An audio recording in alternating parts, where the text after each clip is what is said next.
Friday, the final day of the week. These are the voyages of the program Unsportsmanlike Conduct. Its ongoing mission to explore strange new movies, to seek out new bits and new edification, to boldly go where no radio program has gone before. Oh, Elkins Movie Club. It's Elkins Movie Club. Elkins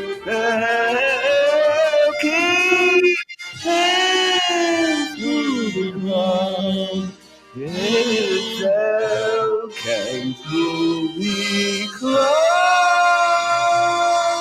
I bet that was one hell of a jam session when whoever the band was that created the Star Trek music got together. There's probably a lot of acid being dropped there in the mid-'60s. How you doing, Kent? I'm doing well. Now I got a question here. Who do I have to root for so the Broncos get knocked out of the playoffs? The Bengals. Mules. And then root against the Broncos. Yeah, I think you can just do what you always do, and that's root against the Broncos, and you'll be just fine. But just But remember, who has to win? Somebody's got to win. Yeah, so that means you got to root for Cincinnati and Kansas City, right? Because they play them in Week 18. Well, no, but Cincinnati. Like, It's either the Bengals, the Colts, or the Dolphins are the three teams that fins still. up. Kent, come on. Join the Dolphins hive. The pod. The Dolphins pod. fins up or toast as of they play the 49ers on the road, don't they? Yes, But they the do. 49ers are kind of bad this season. The 49ers They are are. kind of bad this season. The They are Dolphins pretty are bad. also pretty bad. but, Everybody is pretty bad, is what we're Yeah, are you telling us, Kent, that of the division rivals, the Chargers are the least offensive to a Raider fan? You are 100% correct. What I thought. Mhm. Because the Raiders, in any of the important games in the past, the Raiders always got the better of the Chargers.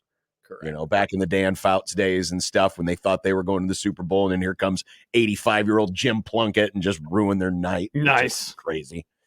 But anyway, it's good to have the whole gang back. I here. know. It's been a while since we've done a It's full been a house while. movie club, and we picked a Christmas classic. Ah, Trading Places, 1983, Eddie Murphy, Dan Aykroyd, and man, you talk about anytime we do one of these movies, I always check out the wiki page as well. Now, I've seen this movie many, many times. This had one of the longer wiki page entries because I didn't realize how important it was in a lot of different aspects, especially to the people who made the film. And we'll get into that as we get into our conversation. But Trading Places is about it's a snooty, it's not a mortgage broker, but he's a futures trader that works for these two old crotchety rich guys in Philadelphia. Basically, those Muppets. And they trade orange juice futures, basically. And he's doing quite well. And the two older gentlemen, played by Don Amici and, oh my God, I forgot his name. Ralph Bellamy, get into this argument over nature versus nurture. And they essentially set it up so that Dan Aykroyd's character, who is, playing the trade broker, they set him up to be arrested to see how he would respond as this, Ivy League educated, men from, great means.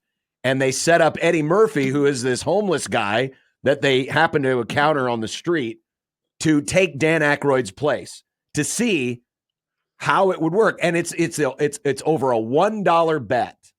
which And we find, spoiler alert, you find out about at the end, right? Because we don't know in the moment that it's a dollar. Yeah, that it do was we? $1, but it was. Yeah. And so it's basically the rich guy becomes the homeless guy becomes the rich guy, and how those lives change.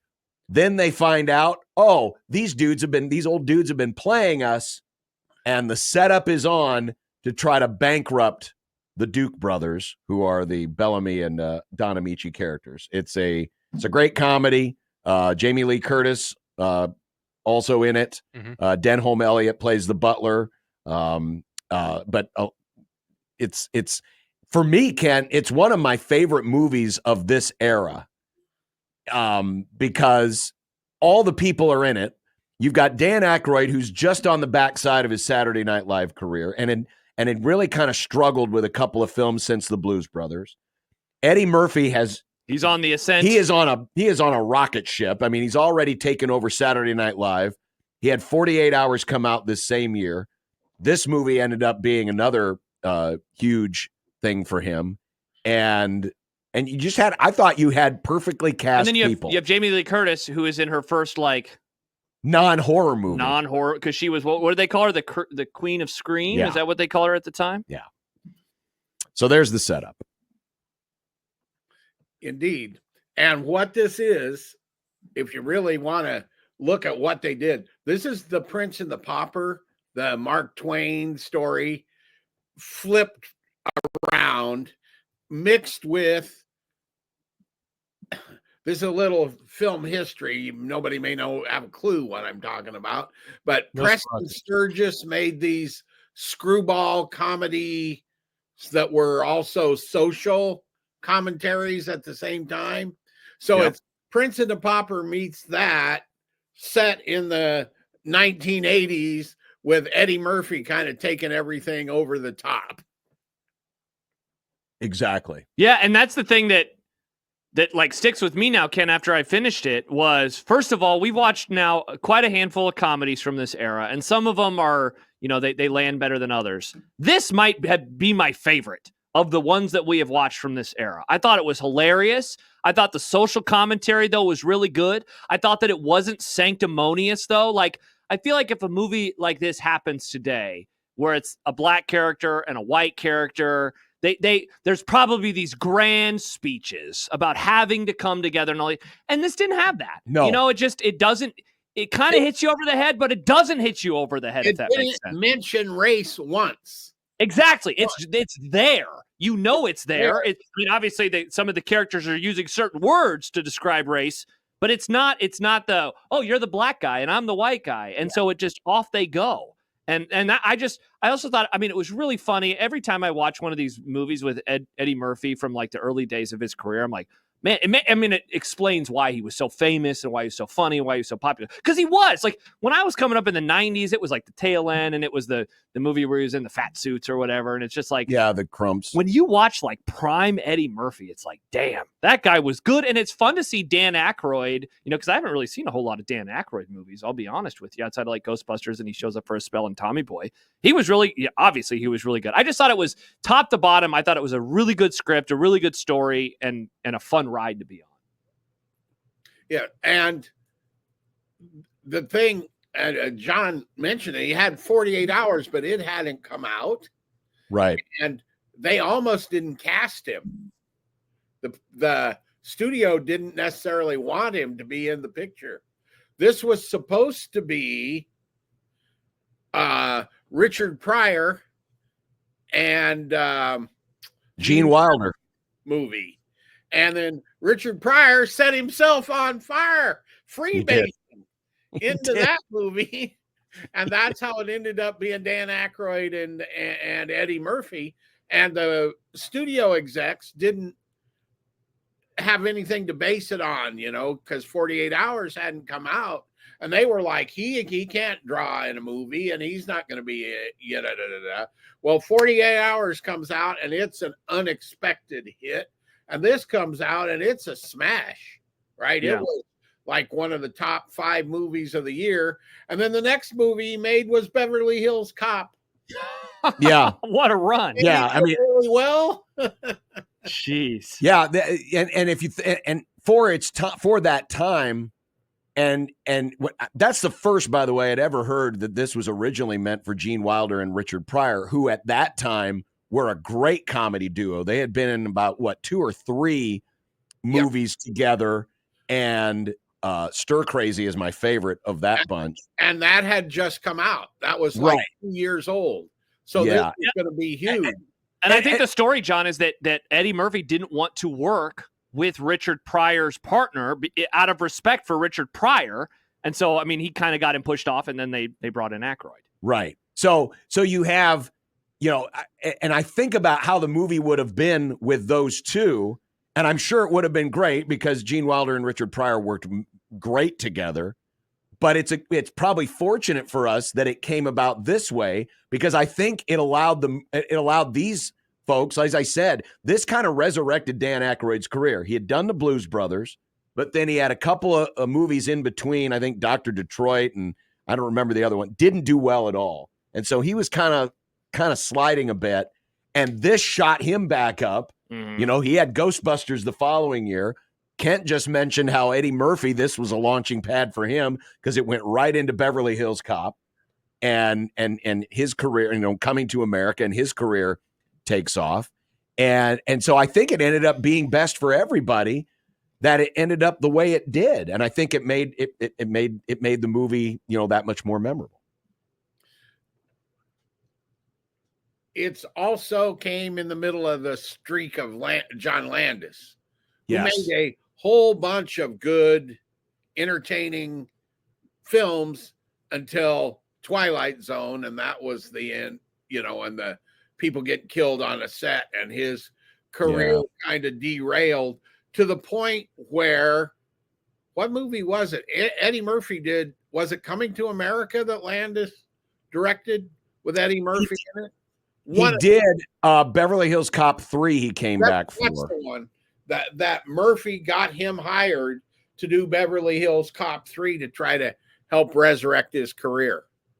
Yeah, because there was a tragedy on the set of Twilight Zone. Vic Morrow, the actor, died. Helicopter. Yeah, he got killed during the filming. Yeah, I had no idea. It was a helicopter crash that killed him, and it just set Landis's career back terribly. And this was, you're right. This is right in the middle of the run. And I didn't put two and two together, Kent, until I started watching it. And there are so many tells in this movie that it is a John Landis movie. They're using the class.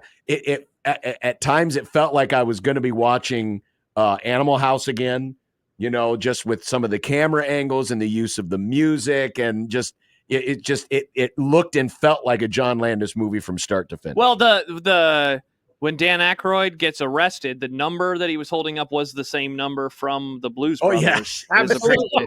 It was one of the bits, yeah. And he brought Bo Diddley back. Bo Diddley played the pawn shop guy. Did you see Bo Diddley in the pawn shop? And also the other one that wasn't a famous person then, but when Eddie's in the jail at the very first, I'm the karate guy, all that. One of the prisoners there with him, not the two big guys, but the other guy, Giancarlo Esposito. It's funny you mentioned that. It was because it was. Yeah, because I had heard that this morning, Kent, and I'd forgotten to Google it until literally right. And Edie Falco shows up. She's also. She did? Yeah, she is. Let me see if I can find a photo. She is in. Oh my God, I missed that. Yeah, I don't remember what scene it was, but yeah, she shows up at some point in time as well. Wow. Yeah. I didn't realize Giancarlo Esposito was in the jail with him. Yeah. And if you know to look for him, you can recognize him, but he must have been like 19. Oh, seriously, he looks super young in the photo that I just showed John. He looks like a baby. Yeah. Yeah. Tiny baby. And maybe Josh said this. This really holds up as a comedy. It's in a period, but it sort of transcends that, where a lot of the comedies, especially these 80s comedies, really feel like they're 80s, right? Yep. It doesn't hold up as much. Yeah, I heard a comparison, Kent, too, today, where it was like, it's also a point towards the future where it's like, look at all these old fuddy-duddies and the way that they're operating. And it's like the ending of the movie, they're on the island, and it is a black character, a sex worker, a former butler. And it's like, that's meanwhile, when they have that scene early in the movie, when they do the reach in the coat, it's white guys surrounded by photo or by portraits of other white guys. So it's an entirely different world at that point in time. Well, that's interesting. That's Interesting. I've not seen that read on this Yeah. movie before. But it is all But white it guys. is all white guys, and all. Yeah. You know, the one criticism that there was of this movie as a screwball comedy social issue type thing was there was no real critique of the system, that this was all just about, okay, we're going to get our revenge and we're going to get rich, Mhm. rather than burn down the whole system, it's let's make money off of these two. yeah. That Also- was one criticism. Yeah, and the end with just all this trading and stuff. Like, I'm still a little kind of confused by what the hell is exactly happening and how it works. That it's just a bunch of people yelling and selling and buying up prices and then It's buying just a low. short sell. Yeah, it was So- short selling. So wild. You drive up the price You drive up the artificially, price. and then You sell shares that you don't actually own, basically, and then buy it back at the lower. Once the price goes kaboom, you buy it back at the lower, and you make the profit in between. And Yeah. there was a lot of profit to be made on that deal. It's like middling. and by the way, they actually did some research on this in the making of the film. So they actually shot the scenes there, and And there's actual traders, right? and there's actual traders that are actually being used. So much so that this movie was it was actually referenced during testimony on Capitol Hill several years later because there was the Dodd-Frank reform bill, which was about Wall Street reform and consumer protection. There's a section of the Reform Act known as the Eddie Murphy rule. Oh, And it's in reference to this type of insider trading because Mhm. how it happens is Eddie Murphy, Dan Aykroyd get wind that the Duke brothers are trying to steal the crop reports not Bo and Luke. and not those Dukes. Yeah, And that's the check that they're cutting at various points in this movie is going to exactly. the guy from Breakfast So they Club. steal the crop reports. They send a fake crop report off to the Duke boys. Yep. and they're basically insider So trading they know on what's bad gonna information. they know what's gonna happen. Exactly. Yeah. So the movie actually did have some reference on Capitol Hill many years Fascinating. later. Mhm. So I- Nick, what'd One, you think? this is just got this notification on the Mighty X from the amazing Daniel. He is 100% correct. Eddie gives the two old guys money in Coming to America, and it comes full circle. That's right. Are the Dukes in? Yeah, they brought back Don Amici and Ralph Bellamy at the end of Coming to America. Oh, I'd And forgotten. Eddie's the Prince, right? Yeah. So Uh-huh. they're in it. So he brought them back too. Oh, there they are. There's a Real photo quick, of Nick, them. before you get to what you thought, one other thing. We talked about how this movie kind of changed the actors. It changed, obviously, it launched Eddie Murphy. Oh, I heard this story. It resurrected Dan Aykroyd. It changed the trajectory of Jamie Lee Curtis. Don Amici Had retired. He had retired and basically disappeared. He had all of last his- done a movie, real quick. He had last done a movie in 1971. And And this was 83. All his residuals had been going to his kid, and no one knew where to find him. And John Landis, the producers, they wanted to find some older white actors from back in the day Mhm. to play Randolph and Mortimer Duke, and Don Amici was one name that came up, and they couldn't find him because he had basically gone off the grid. They eventually tracked him down, and this was his first movie back in several years. So it kind of resurrected. And then he won the Oscar. And then he won an Oscar in the for next Cocoon. movie. Yeah. That he did. 2 years later, won an Oscar. Yep. Yeah, crazy. So Nick, what'd you think? I liked the concept a lot, and it was really cool to see Dan Aykroyd and Eddie Murphy act together because I have also not seen that many Dan Aykroyd movies, and I think they had really good chemistry. Eddie Murphy is early Eddie Murphy. I mean, in general, a good actor, but my version of Eddie Murphy, I grew up with like Daddy Daycare, Haunted Mansion Eddie Murphy, right? Bad. Sure. Bad Eddie Murphy. I mean, I'd always liked it, but I mean, that's all I knew. So I haven't Sure. seen a whole lot of early Eddie Murphy. Mm-hmm. Really, really good actor. I'm going to push back on something you said earlier. Who? You, and unless I misinterpreted what you said, I do think that race was a main cornerstone of this movie. Yeah, it was. Okay, it sounded like you were saying it wasn't. No, it was, but they just don't talk But about it. it was never said. That was never made explicit in the dialogue. See, and I guess that I disagree with that because there were points where, like, yeah, when they would drop the N-word, that felt pretty explicit. It's like, I'm not going to let an N-word in this position. Yeah. So like that, I feel like it was pretty explicit. And I know I'm saying this all understanding that this is satire and they were making fun of these kinds of people. Yeah. But it was stated in the movie. I think it was pretty clearly stated that this was as much about racism as it was nature versus nurture, with the nature being the color of your skin. Mm-hmm. I thought that there were a lot of jokes that just didn't land for me, and I understand, and You're arguing with yourself right now. I'm not trying to judge this movie off of a current lens, but I am watching this movie with the only lens that I know, which is I was born in 1997. So a lot of the things that were supposed to be jokes in this movie just weren't funny to me.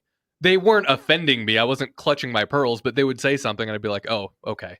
Like what? Sure. When they're first talking to Eddie Murphy in the back of the car, then he goes up to the driver. Mm-hmm. That was a funny interaction, but then that part at the end where he just dropped, are these guys the F word? And I knew that was written. It was supposed to be a joke because at the time that was a joke.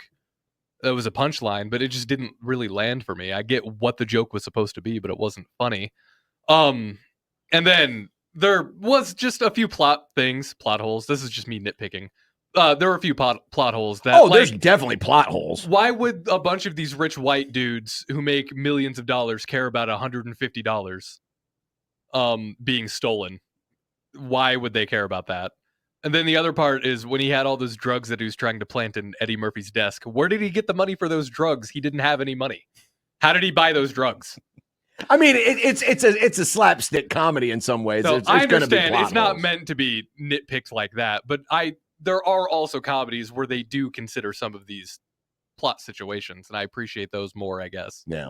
See, that's funny though, because they didn't. What were you going to say, Kent? I said not in the 80s. They didn't consider those. You know, there are a lot of those early 80s movies. There are holes in the plot you can drive a truck through. That was Yes. You know, it was suspension of belief. But you know what? On the other hand, Kent, like this is a movie that is like an actual story. You know, like Dumb and Dumber, I think is hilarious and probably joke for joke is funnier for me. But it's also just like a couple of idiots do idiotic bits over and over. Like this has like a beginning, a middle, and an end. I was kind of surprised at the blackface joke. That one was interesting to me, especially in '83. I guess I thought that in '83 people wouldn't be doing that because the joke there is just he's a white guy and he's not acting like a white guy right now. Mm-hmm. That kind of took me back a little bit. That was weird. I mean, I would say the whole train scene of like my favorite moments of the movie, that would be like last. Mm-hmm. I didn't think that 5 minutes, you know, I feel like you could have done it a different way. But you probably could have, but you know, honestly, it was an effort to, you know, just show off the character acting of the main character. I did like the Jim Belushi cameo. That was funny because in the opening credits, I saw it said James Belushi. I'm like, hold on.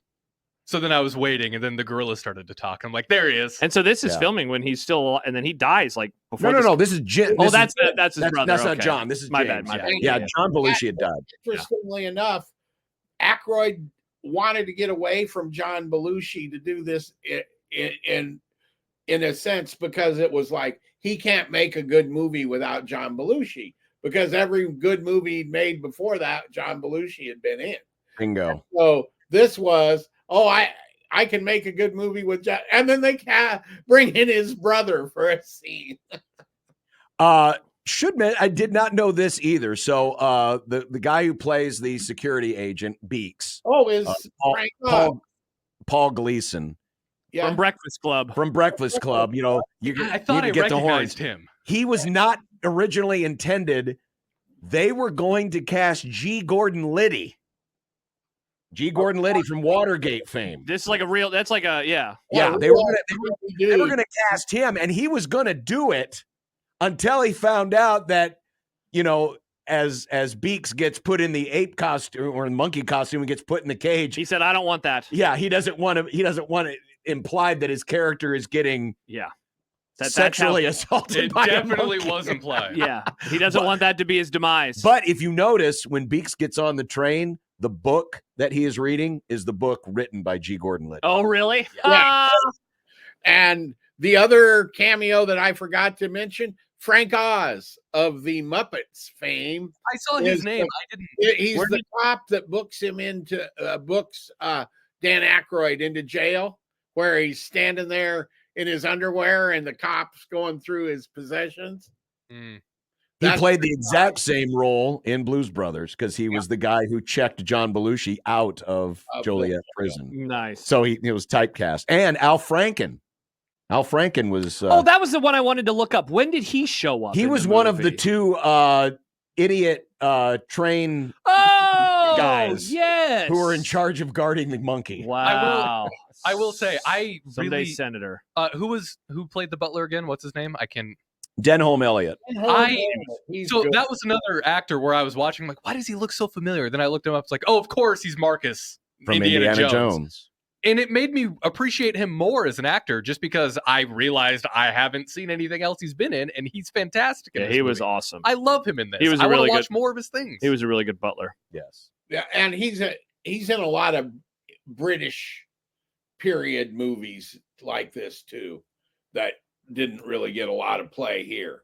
Yeah. So there's plenty of Denholm Elliott out there if you want to go look. Yeah. You bet. So that's Trading Places. It's on Paramount Plus. A great movie for Christmas. A Christmas movie. It doesn't And have it to was, be in a fact, Christmas movie. at this very moment, well, not that it's over now, but when I came home for lunch, it was playing on AMC, on the cable channel as part of their Christmas movie package. And so now the evening is, just to tell you the level here, an evening of Christmas candy, and it's all John Candy movies. Nice. Kind of way they're making Christmas movies, but I would put this in the Christmas movie department. Now, this is a super side note, but when they play this movie on TV, do they play it in full? Do they edit it? Or do they do that thing at the beginning that like a lot of Looney Tunes shows have now where they're just basically disclaimer, like this is a product of its time. It's not edited because we feel like it would ruin On the what artistic- channel? Well, I mean, on Well, he's saying AMC. it was It's on gonna AMC. Be, yeah, it's gonna be. Yeah. Of course, it's gonna be edited. Yeah, Okay. they'll edit it. Wait, do they put that in front of movies where they say it's a product of They its do time? it. They do it for some Looney Tunes and older cartoons. Oh well, yeah, because that stuff can be like super racist. Right, but I mean, it's still not a thing that would be made today. So Man, I don't know. I if- would I hate don't- that. I don't think I don't think this gets edited that much. You just got to take out some bad words. lots- Depending on the cable channel, And it's on. unfortunately, Oh, two we didn't scenes with talk Jamie about- Lee Curtis. We didn't talk about her. She was really good. Yes. Yes. She on was multiple really good. levels. She was really good. On multiple levels. Yes. Uh huh. Shout out to Jamie also, Lee. Dan Aykroyd's character wasn't really homeless. That's the other. I mean, he was didn't really wandering. trade Well, he was places. wandering. He was wandering. By the way, that's where I had no idea. this is where our Christmas slate greeting came from. You know was what I from thought? Trading Places. So I've always viewed this in passing. I thought that was Bad Santa no, because I've never seen Bad no. that's Dan. You've never seen Bad The Santa? Santa. Dad, who hasn't seen Bad Santa? Sorry, Kent. I haven't Gosh. seen Bad Santa. Oh, What? the You have to watch Bad Santa. yeah, Just- that's you like pretty it. good. Yeah, I'm it's sure I pretty would. good. When Aykroyd pulls the salmon out Oh, and man. he's eating it through the gnarly, gross No, that beard. was disgusting. I love that. Bad Santa also on Paramount Plus. 21 years old now.